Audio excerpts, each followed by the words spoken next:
Hello everyone, welcome back to my channel. कैसे हो आप सभी लोग? आई होप कि आप सब बहुत ही अच्छे होंगे। लेकर आई हूँ बहुत ही useful kitchen tips and hacks, जिसके मदद से आपका घर और किचन की सारी मुश्किल काम होंगे बहुत ही आसान। तो चलिए आज का वीडियो शुरू करते हैं।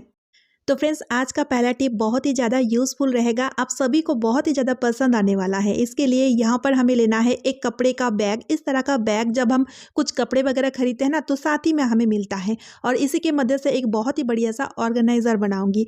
तो इसलिए सबसे पहले हमें इसकी तली वाली पार्ट में 3 छेद बना करके तैयार कर लेना है। तीनों छेद को हमें सेंटर में करनी है, तो थोड़ी थोड़ी गैप रख करके बराबर सा तीनों छेद बना करके हम तैयार कर लेंगे। एक ही साथ में देखिए तीनों छेद को इस तरह से कट करके तैयार कर लिए हैं। अब आप सोच रहे होंगे कि इसका हम क्या करेंगे, तो चलिए देख लेते हैं। बहुत ही यूजफुल सा ट्रिक है। तो हमारे पास जो साड़ियाँ होते हैं ना, उन्हें हम इस तरह से अलमीरा में रखते हैं। इससे तो देखिए स्पेस बहुत ज़्यादा ले लेती है, साथ ही में आप देखिएगा ओपनली रहने की वजह से बहुत ज़्यादा धूल मिट्टी गिर के बहुत ज़्यादा गंदे हो जाते हैं। इसकी जो पॉलिश है वो भी खराब हो जाती है। तो इसलिए अब हम इस बैग का यूज़ लेंगे एज ए साड़ी ऑर्गेनाइज़र। बहुत ही बढ़िया तरीके से हम हैंगर समेत साड़ियों को अच्छी तरीके से रख पाएंगे। एक बैग में आप 3 से 4 साड़ियों को अच्छे से ऑर्गेनाइज करके देखिए कुछ इस तरह से रख पाओगे। तो इसलिए मैंने 3 छेद जो बनाए हैं ना, उसी की मदद से इस तरह से जो हैंगर के ऊपर वाली हैंडल है ना, उसे हम इस तरह से निकाल लेंगे बाहर की तरफ, ताकि हैंगिंग करते टाइम एकदम से दिक्कत ना हो, आराम से कहीं पर भी हम इसे हैंग कर पाएँ। और इस तरह का साड़ी ऑर्गेनाइज़र अगर आप ऑनलाइन में या फिर मार्केट में खरीदने जाओगे ना, तो काफ़ी एक्सपेंसिव मिलेगा। अब देखिए बढ़िया तरीके से हम अलमीरा के रॉड में इस 3-3 साड़ियों को एक ही जगह में रख पाएंगे, जिस वजह से अलमीरा में जगह भी बच जाएगा। साथ ही साथ पूरी तरीके से साड़ी कवर है, जिस वजह से धूल मिट्टी से भी बचेगा। साड़ी का पॉलिश भी खराब बिल्कुल भी नहीं होगा। उम्मीद है ये ट्रिक आप सभी को बहुत ही पसंद आएगा। तो चलिए अब देख लेते हैं अगला यूजफुल टिप। तो जब कभी भी हमें चोट वगैरह आ जाती है या फिर सूजन वगैरह आ जाती है, या फिर कई बार पेट में दर्द होने से भी ना हम इस तरह का हॉट वाटर बैग का इस्तेमाल लेते हैं। लेकिन आज मैं आपको एक ऐसी जुगाड़ू टिप बताऊंगी जिसकी मदद से आपको ना हॉट वाटर बैग की ज़रूरत नहीं पड़ेगी।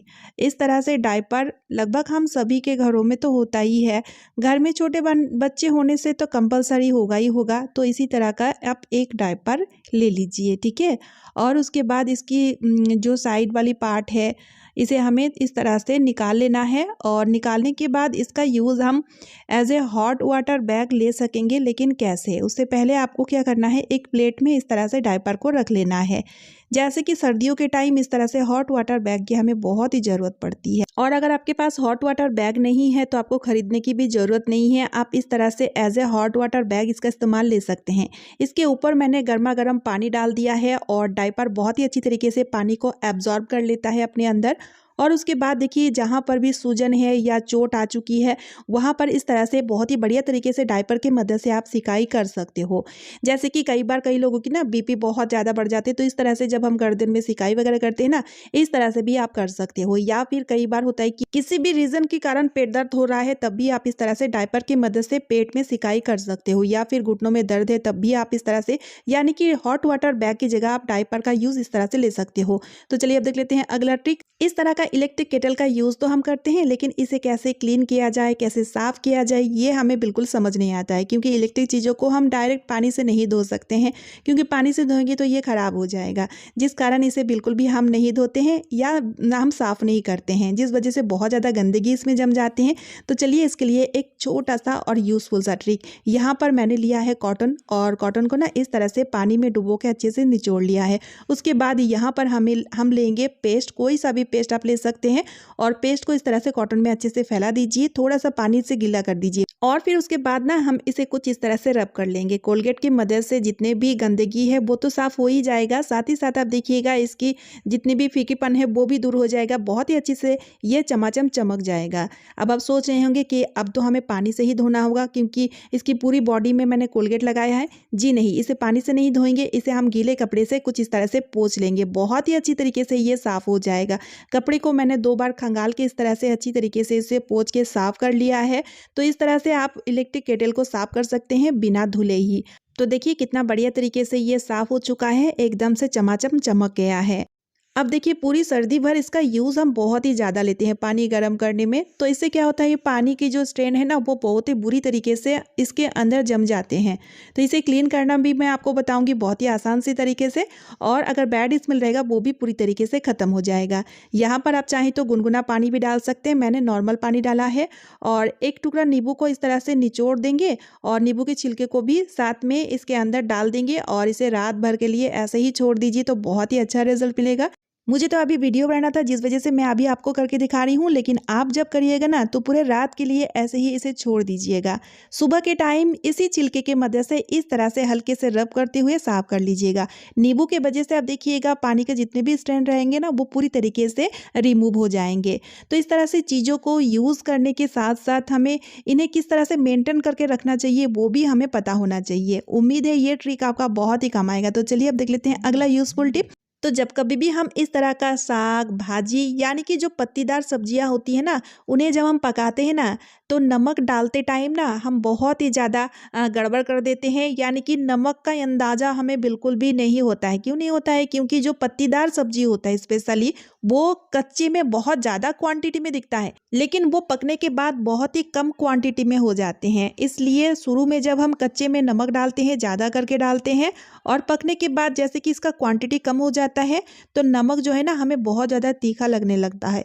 तो इसलिए जब भी आप इस तरह का पत्तीदार सब्जी यानी कि साग भाजी बनाएं तो पहले आप नमक को यानी कि शुरू में नमक को आप कम ही डालें, और पकने के बाद फिर आप चेक कर सकते हो। अगर आपको नमक कम लगे तब आप डाल सकते हो, लेकिन शुरुआत में यानी कि पहले में ही आप ज़्यादा नमक बिल्कुल भी ना डालें।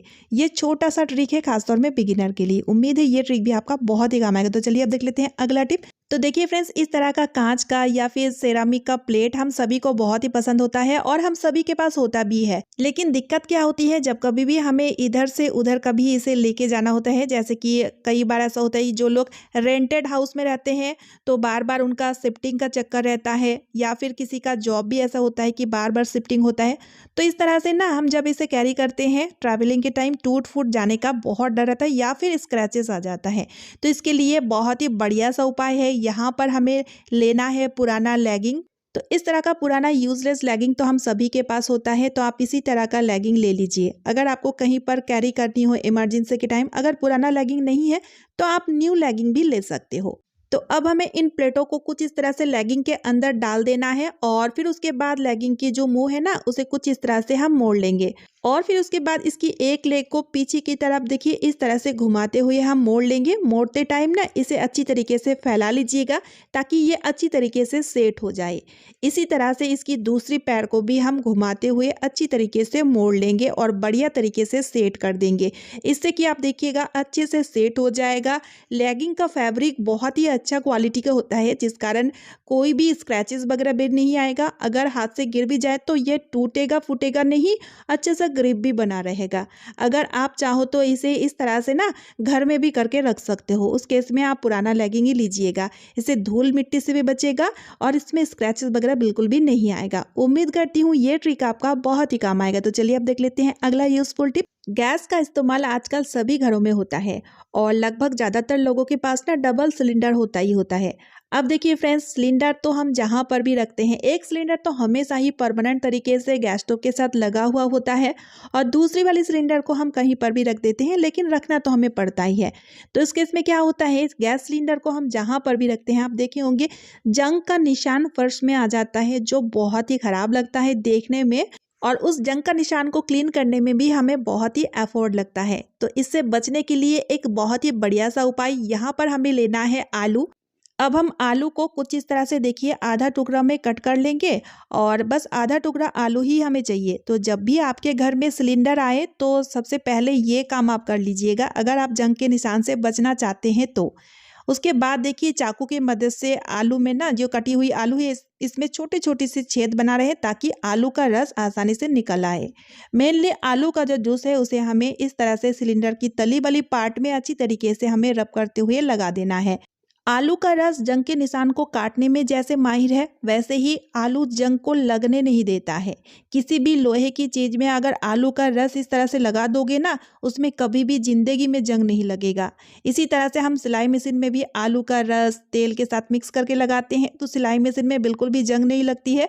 सेम इसी तरह से इस प्रोसेस को भी आप यहाँ पर कीजिए। इससे कि आप देखिएगा सिलेंडर की जंग के निशान से आप बहुत ही बढ़िया तरीके से बच जाओगे। है ना कितना यूजफुल सा आइडिया। उम्मीद है ये ट्रिक भी आपका बहुत ही काम आएगा। तो चलिए फ्रेंड्स, आज का वीडियो मैं यही पे एंड करी हूँ। आई होप आप सभी को आज का वीडियो बहुत ही ज़्यादा यूजफुल लगी है। अगर वीडियो थोड़ी सी भी यूजफुल लगे तो वीडियो को ज़्यादा से ज़्यादा शेयर कर दीजिएगा, साथ ही साथ एक लाइक कर दीजिएगा और चैनल को सब्सक्राइब ज़रूर कर लीजिएगा। तो चलिए मिलती हूँ नेक्स्ट वीडियो में। Bye friends and thanks for watching.